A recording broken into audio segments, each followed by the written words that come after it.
जिक्र करते आ रहे हैं कि उनका पूरा जो जीवन था वो संघर्ष के साथ ही बीता था, लेकिन उन्होंने उन सब चीज को पीछे छोड़ते हुए वो आगे बढ़ी और 1949 का वो वक्त था जब लता जी का सितारा पहली बार जो है वो चमका था।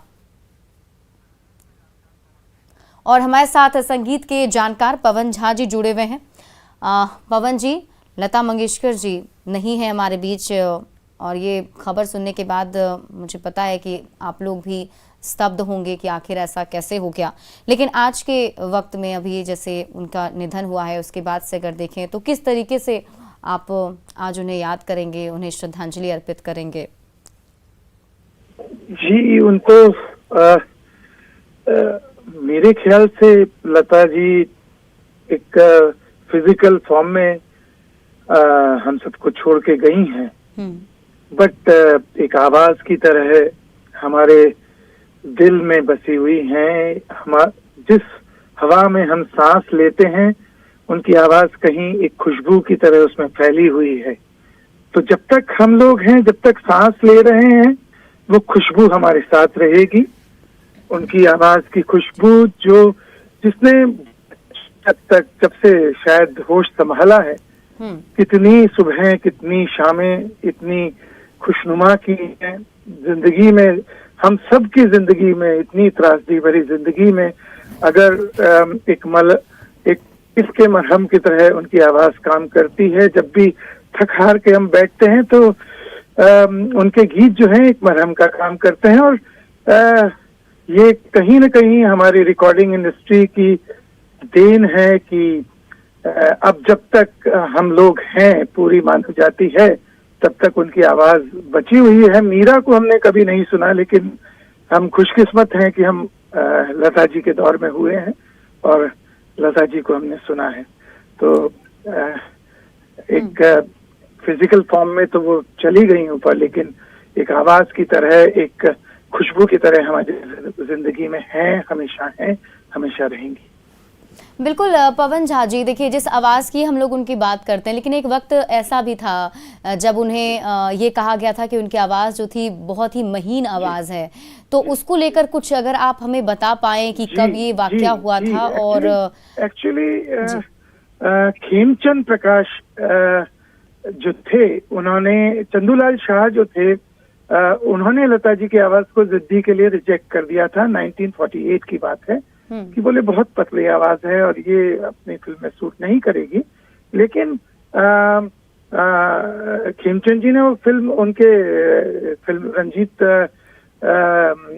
की फिल्म छोड़ दी कि बोले नहीं, लता मंगेशकर जो है आने वाले समय में जो आवाज है वो ऐसी राज करेगी। और कहीं उनका कन्विक्शन था। कुछ लोग थे उस दौर के, गुलाम हैदर थे, अनिल दास थे, हुसलाल भगतराम थे, जिन्होंने लता जी की आवाज को वो एक रंग देने में, एक डायरेक्शन देने में बहुत वो किया। और सबसे बड़ी बात देखिए, एक मेल डोमिनेंट इंडस्ट्री में राज करना, मतलब वो एक female, as a female protagonist भी हमारे सामने उभरती हैं, जो एक ऐसी इंडस्ट्री जहाँ पे पूरा पुरुषों का राज है, जहाँ उनका आधिपत्य है, वहां पर वो जिस तरह से अपनी जगह बनाती हैं, और जगह नहीं बनाती, उस जगह को जिस तरह से वो ओन करती हैं, वो लता मंगेशकर की एक अलग स्किल है, एक अलग उनकी खासियत है। और कहीं ना कहीं वो फिल्म संगीत को एक पूरा अपग्रेड करने में, जिस तरह से उसको एक थोड़ा सा अच्छी नजरों से देखा जाता था शास्त्रीय और फोक के मुकाबले, कि भाई फिल्म इतनी वो नहीं है, तो लता मंगेशकर ने उस पूरे अपनी आवाज से उसको जो ग्रेस दी है, उसको जो डिग्निटी दी है, उसके लिए फिल्म इंडस्ट्री मतलब सबसे बड़ी उनकी कर्जदार रहेगी।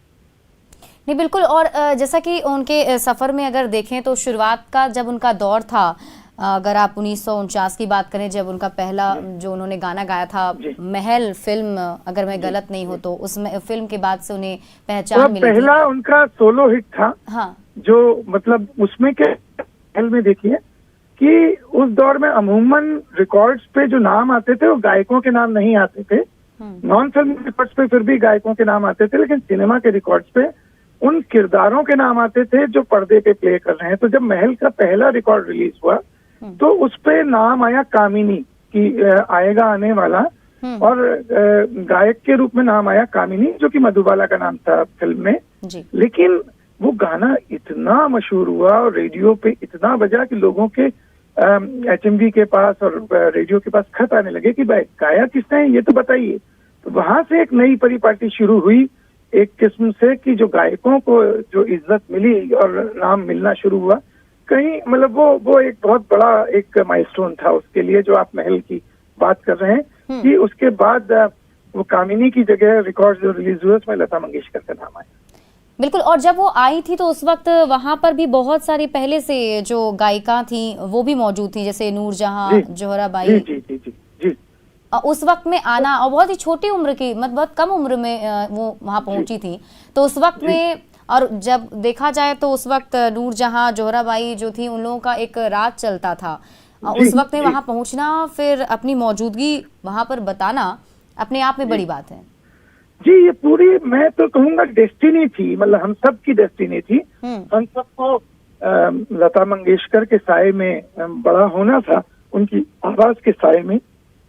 तो ये वो दौर था जब आप देखिएगा पार्टीशन भी उसी दौर में हुआ, और उसी दौर में जो लाहौर का हमारा जो फिल्म सेंटर था, जो उस समय पंजाबी म्यूजिक में डोमिनेट करता था, शमशाद थी, नूरजहां थी, खुर्शीद थी, जो थी, तो पार्टीशन के बाद एक थोड़ा सा परिवर्तन आया और बहुत सारे नए नाम एकदम से इंडस्ट्री पे आए। ये शायद पूरे देश की, पूरी फिल्म इंडस्ट्री की और हम सब की इस दौर की डेस्टिनी थी कि शायद वहां पर एक आजाद भारत में, आजाद भारत के प्रतिनिधित्व के लिए एक नई आवाज चाहिए थी, और लता मंगेशकर वो देश की आवाज बनी। बिल्कुल पवन झा जी, अगर देखें तो उनका मतलब ऐसे एक मुकाम उन्होंने पा लिया था, लेकिन उनके बारे में फिर भी ये कहा जाता है कि जब वो बहुत फेमस भी हो चुकी थी, उनका एक नाम बन चुका था, लेकिन फिर भी वो हर एक गाने को लेकर बहुत मेहनत किया करती थी, बहुत रियाज किया करती थी।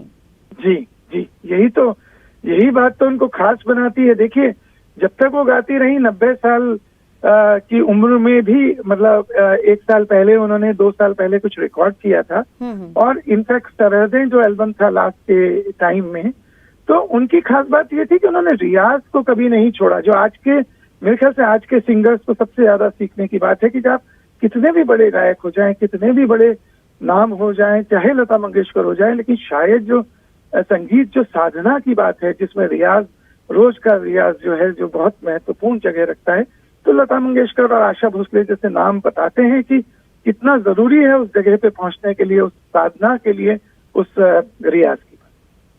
बिल्कुल पवन जी, उनके व्यक्तित्व को लेकर भी बहुत कुछ कहा जाता है, बहुत ही सौम्य थे वो। ये तो गायकी में तो उन्होंने बिल्कुल महारत हासिल की ही, लेकिन अगर उनके व्यक्तित्व के हिसाब से देखें तो किस तरीके से आप उन्हें देखते हैं?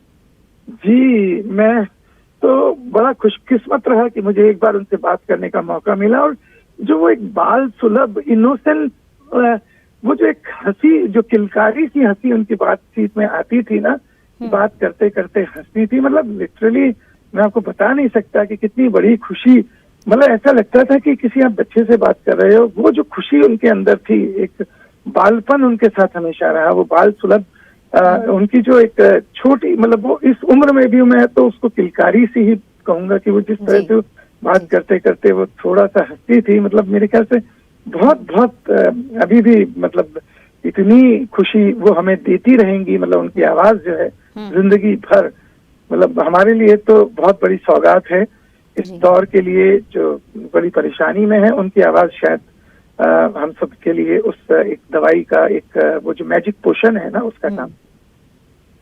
बिल्कुल, जैसे आप स्माइल की बात कर रही हैं उनके, तो सच में उनके जो चेहरे पर वो स्माइल होती थी ना, उसको देखकर ही लगता था कि मतलब हर जगह खुशनुमा माहौल हो जाता था। अगर उनका कहीं अपीयरेंस भी हुआ, किसी शो में आई, या कहीं भी वो दिखती हैं टीवी पे भी, तो ऐसा लगता था कि कोई आसपास है जो खुशनुमा मिजाज का है। जी जी।